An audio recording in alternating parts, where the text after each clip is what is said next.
Hello प्यारे बच्चों, आप लोगों का पुनः एक बार फिर से स्वागत है आपका अपना यूट्यूब चैनल। हमारे जितने भी क्लास 12th के छात्र एवं छात्राएं हैं जो 2025 में एग्ज़ाम देने वाले हैं, उन सबों के लिए बहुत ही मोस्ट इम्पोर्टेंट क्वेश्चन हम अभी करवाने के लिए जा रहे हैं। इससे पहले भी आप लोगों को सभी की सभी महत्वपूर्ण क्वेश्चन करवाए हैं। आओ प्यारे बच्चों, हम लोग एक एक क्वेश्चन को हम आराम से देखते हैं। एक बार कृपया आप पूरी वीडियो देखें, तभी आपको पता चलेगा कि आप लोगों को कि प्रश्न अच्छा है या नहीं है। बिल्कुल बेहद और आसान शब्दों में, ठीक है। आइए बच्चों, हम लोग देखते हैं प्रश्न संख्या 37। इसमें है कि जैन धर्म में 5 जो महाव्रत था, ठीक है, इसके बारे में बताया गया है। तो पहला आपका है सत्य है, अहिंसा हो गया, अतेत हो गया, असित हो गया, अपिगृह हो गया, ब्रह्मचार हो गया, ठीक है। ये पांचों के पांच क्या है? जैन के महाव्रत हैं। अगला क्वेश्चन है बच्चों,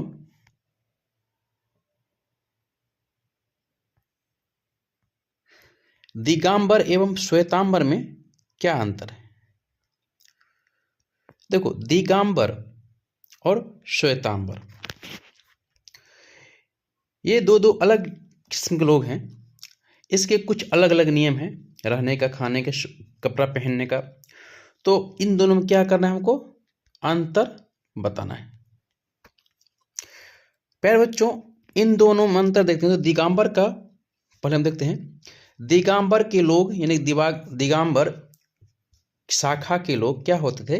वस्त्र धारण नहीं करते थे, यानी कि वो लोग क्या होता था, कपड़ा नहीं पहनते थे और नग्न रहते थे, यानी कि कपड़ा नहीं के बराबर पहनता था बच्चों। और यह धर्म प्राचीन रूप है, यानी कि ये बहुत पुराना है। क्या है? बहुत पुराना है, ठीक है। ये धर्म क्या है आपका? बहुत पुराना है। श्वेतांबर, और उसमें ये क्या है? कठोर मार्ग। ये क्या है? इसका मार्ग कैसा है? तो इसका मार्ग कैसा? कठोर है, यानी कि हार्ड है, ठीक है। अब चलते हैं श्वेतांबर के बारे में बच्चों। श्वेतांबर शाखा के लोग क्या करते थे बच्चों? की सफेद वस्त्र, सफेद क्या होता था? सफेद वस्त्र धारण करते थे। यह जैन धर्म के नवीन रूप है और ये सरल मार्ग अपनाते हैं। दिगंबर का कैसा था? तो उसका कठिन मार्ग था बच्चों। और श्वेतांबर का कैसा था? इसका आपका सरल, बिल्कुल इजी, जिसको बोलते हैं हम लोग अंग्रेजी इजी वे, यानी कि सरल मार्ग था।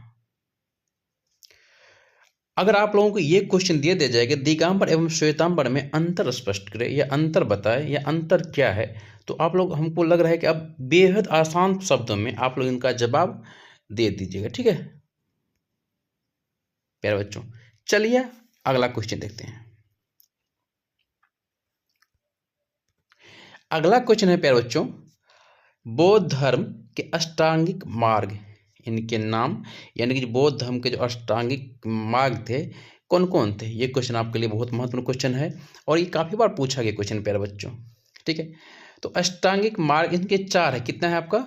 4 है, ठीक है। इसका अष्टांग कितना है बच्चों? 4 है। पहला है क्या? देखो, सम्यक दृष्टि, सम्यक वाणी, सम्यक संकल्प और ये सम्यक कर्म। इसके 4 मार्ग है, सम्यक दृष्टि, सम्यक वाणी और सम्यक संकल्प और सम्यक कर्म। इनके ये चारों मार्ग हैं। आइए बच्चों, हम अगला क्वेश्चन देखते हैं। त्रिपिटक क्या है? त्रिपिटक क्या है प्यारे बच्चों, ठीक है। त्रिपिटक क्या है? देखिए, महात्मा बुद्ध के उपदेश एवं बौद्ध धर्म से संबंधित ज्ञान को त्रिपिटक कहते हैं। कहने का मतलब बच्चों कि महात्मा बुद्ध के जो उपदेश दिए थे, जो बात बताई गई है, एवं बौद्ध धर्म की जो संबंधित ज्ञान थे, जो बौद्ध धर्म है उनके जो संबंधित ज्ञान मार्ग बताया गया है, इसी को त्रिपिटक कहते हैं। त्रिपिटक क्या होते हैं? 3 होते हैं। कितने बच्चों? 3 होते हैं। त्रिपिटक कितना है बच्चों? ये 3 होते हैं। पहला बच्चों सूत पिटक, विनय पिटक, अभिधम्म पिटक। 3 पिटक है और तीनों को अलग अलग बात बताई गई है। पहला है सूत में क्या है, इससे बुद्ध जीवन का वर्णन है। इससे क्या है, तो बुद्ध के जो जीवन है ना, यानी तो जीवन यापन है, उसके बारे में बताया गया है, वर्णन किया गया है। विनय पिटक में इसमें बौद्ध संघ के नियम का वर्णन किया गया है कि जिस समय बौद्ध अपना कार्य काल करता था या जिस समय की बात बौद्ध बताई गई थी, यानी इसमें जो नियम, जो उसका नियम बताया गया था, उनके बारे में वर्णन किया गया है विनय पिटक में। ठीक है। अभिधम्म पिटक में इनमें बौद्ध दर्शन शिक्षाओं का वर्णन किया है, यानी कि शिक्षा मार्ग क्या था, क्या अपनाया, यही सब के बारे में तीसरा पिटक में बताया गया है बच्चों। देखिए कितना सरल और आसान शब्द में आपको है कि आप लोग बेहद आसान शब्द में इसको हम कर सकते हैं। चलिए अगला क्वेश्चन देखते हैं।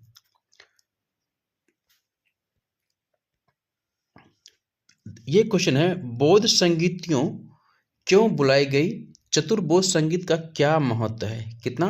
तो फोर्थ, चतुर्थ, चतुर्थ का क्या महत्व है? महात्मा गांधी के मृत्यु के पश्चात यानी कि बाद धर्म के अनुयायी यानी उनके लोगों के द्वारा जो शुरू हुई मतभेद, क्या है? मतभेद, ठीक है, आंतरिक संघर्ष समाप्त करने के लिए बौद्ध सामयिकता का आयोजन किया गया।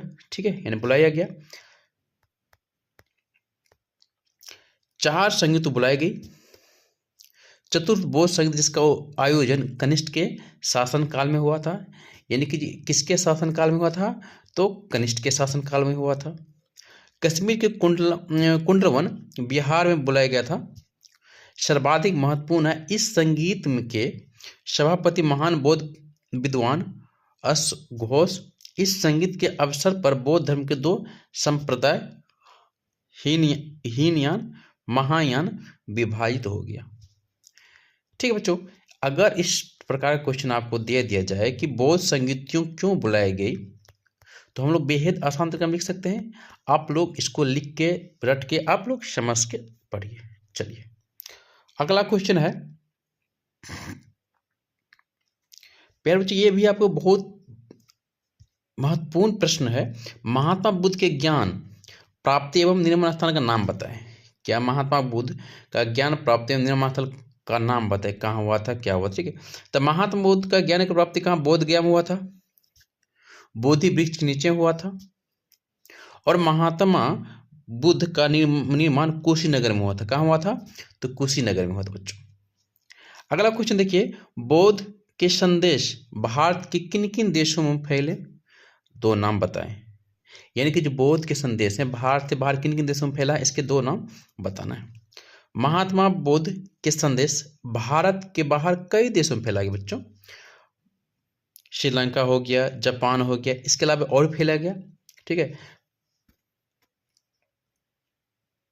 अगला क्वेश्चन पे बच्चों, जैन धर्म एवं बौद्ध धर्म के 4 समानताओं के बताएं। कितना समानता बच्चा? 4 समानता के बारे में बताना है।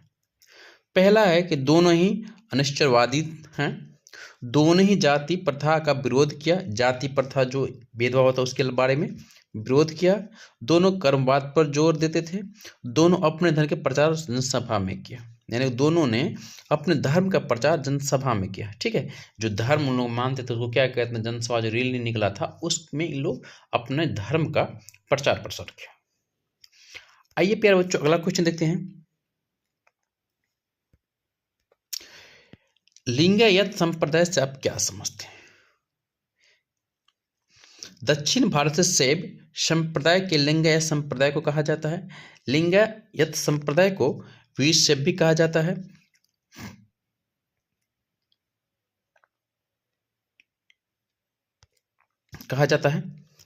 लिंगायत संप्रदाय का संस्थापक वासुदेव, उनका भतीजा चनवास था। सांची के अगला क्वेश्चन देखो, सांची के सपूत के बारे में आप क्या जानते हैं? सांची के सपूत के बारे में क्या जानते हैं? सांची का सपूत सांची कनखेरा मध्य प्रदेश में है।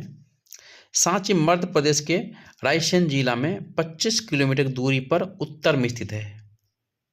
सांची के सपूत का निर्माण मौर्य शासन काल में हुआ था। सांची का सपूत का निर्माण कब हुआ था? तो मौर्य शासन काल में हुआ था।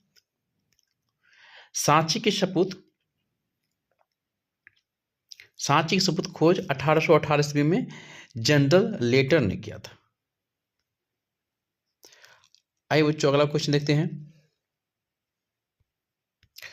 फ्रांसवा वॉरियर के बारे में वर्णन करें। फ्रांसवा वॉरियर का जन्म 1620 ईस्वी में फ्रांस में हुआ था। ये एक दार्शनिक, इतिहासकार, राजनीतिक चिकित्सक थे। ठीक है, यानी कि जो इतिहासकार भी थे, क्या राजनीतिक भी थे, और एक चिकित्सक भी थे। अवसरों की तलाश में यह भारत आए थे। यहाँ शाहजहां के बड़े बेटे सिक्कोह के चिकित्सक के रूप में कई सालों तक रहे। ठीक है, यह भारत में 1656 से 1668 में 12 वर्ष तक रहे, यानी कितना वर्ष? 12 वर्ष। ठीक है, इस दौर में उन्होंने अपनी एक पुस्तक travels in the Mughal empire लिखी। ठीक है, यह एक पुस्तक लिखी फ्रांसवा वॉरियर ने। ठीक है प्यारे बच्चों, आगे को चलते हैं।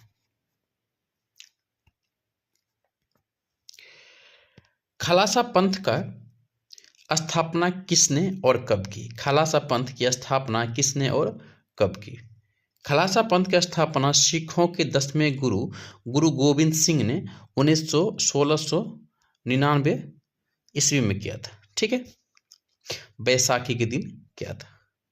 आनंदपुर साहब में की थी। कहाँ किया था? तो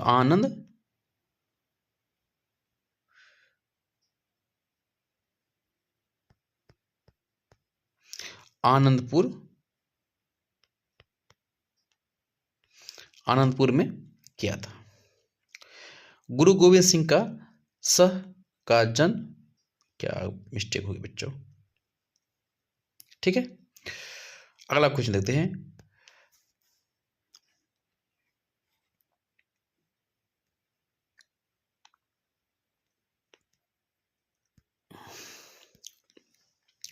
सगुण और निर्गुण में अंतर स्पष्ट करें। दोनों में क्या करना है आपको? अंतर स्पष्ट करना है। सगुण ऐसा भक्ति जिसमें भगवान के आकार की पूजा किया जाता है, उसे सगुण भक्ति कहते हैं। भगवान के जो आकार है प्रतिमा में, उसके रूप के पूजा क्या करते हैं? सगुण कहलाते हैं। सगुण भक्ति को मानने वाला लोग मूर्ति पूजा, कर्म कांड, ईचर, अवतार को मानते हैं। और प्रमुख संत रामानंद, मीराबाई और सूरदास आदि थे। यानी कि सगुण के जो प्रमुख संत थे रामानंद, मीराबाई, सूरदास आदि थे। निर्गुण ऐसा भक्ति जिसमें भगवान निराकार के रूप में पूजा करते थे, निराकार के रूप में पूजा करते थे, उसे निर्गुण भक्ति कहते थे। निर्गुण भक्ति के मानने वाले लोग कर्मकांड, मूर्ति, ईश्वर, अवतार नहीं मानते थे। ये सब मूर्ति को नहीं मानता थे। निर्गुण भक्ति के प्रमुख गुरु क्या है? गुरु नानक देव, रैदास, कबीर इत्यादि को ये लोग मानते थे। ठीक है, आइए अगला क्वेश्चन देखते हैं। उत्तर भारत में भक्ति आंदोलन के प्रारंभ किसने किया था? उनके जीवन के परिचय थे। उत्तर भारत में भक्ति आंदोलन का प्रारंभ करने का यहाँ पे श्रेय होना चाहिए, श्रेय रामानंद को जाता है। रामानंद का जन्म 1699 ईस्वी में प्रयाग के ब्राह्मण परिवार में हुआ था। रामानंद की शिक्षा प्रज्ञा एवं वाराणसी में हुआ। रामानंद के गुरु कौन थे? गुरु राघवानंद थे। रामानंद गुरु कौन थे? तो राघवानंद थे। रामानंद के शिष्य रैदास थे, कबीर थे इत्यादि थे। ये बच्चों को याद रखनी पड़ेगी। ठीक है,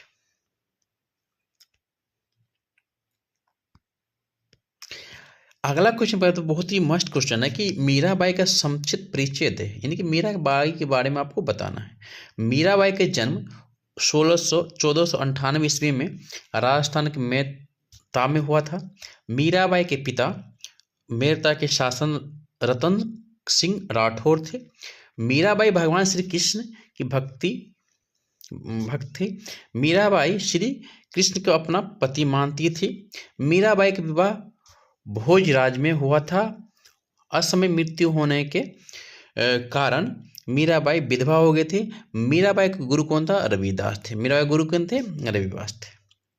अगला क्वेश्चन प्यारे बच्चों, सूफीवाद का तात्पर्य क्या है, यानी कि सूफीवाद का मतलब क्या है? तो देखो बच्चों, सूफीवाद इस्लाम का एक आध्यात्मिक रहस्यवाद है, ठीक है, तथा यह एक धार्मिक संप्रदाय है जो ईश्वर की आध्यात्मिक खोज पर ध्यान केंद्रित करता है। भौतिकवाद नकारात्मक, सूफी प्रकार, भक्ति एवं धर्म, प्रेम उसका भाव,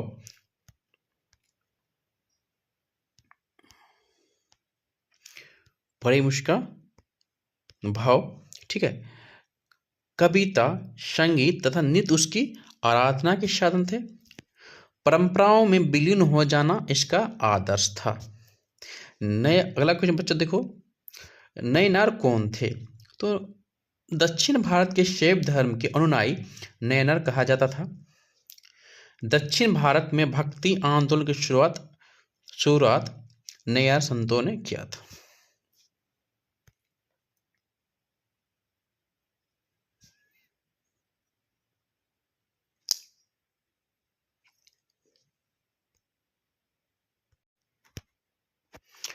प्यारे बच्चों, आप लोगों को यह वीडियो कैसा लगा? इसमें आपको जितना प्रश्न करवा रखे हैं बच्चों, सभी बेहद महत्वपूर्ण प्रश्न है। आप लोग इसे जरूर एक बार पूरी वीडियो देखें और फिर आपको पता चलेगा कि आप लोगों के एग्जाम के लिए कितना महत्वपूर्ण है। प्लीज़ आप लोग अगर चैनल पे नए हैं, पहली बार आए हैं, तो प्लीज़ लाइक कर दीजिए, अच्छा लगे तो शेयर कीजिए अपने दोस्तों में, और प्लीज़ अगर बढ़िया लगे आप लोगों को, अगर मेरा कंटेंट अच्छा लगे तो प्लीज़ प्यारे बच्चों एक बार ज़रूर सब्सक्राइब करें और अपने दोस्तों और साथियों में ज़रूर शेयर करें, ताकि आप लोगों के लिए बेहद ही महत्वपूर्ण प्रश्न लेके आ रहे हैं। बहुत जल्द आप लोगों का जो मोस्ट इम्पोर्टेंट प्रश्न है, जो ज्योग्राफी का, वो सारा का सारा शॉर्ट और लॉन्ग दोनों करवाएंगे। आइए मिलते हैं अगले वीडियो में, तब तक के लिए आप लोग अच्छे से एग्जाम की तैयारी कीजिए। ढेर सारी शुभकामनाएं आप लोगों को 26 जनवरी की। ठीक है प्यारे बच्चों, धन्यवाद, थैंक यू, जय हिंद प्यारे बच्चों।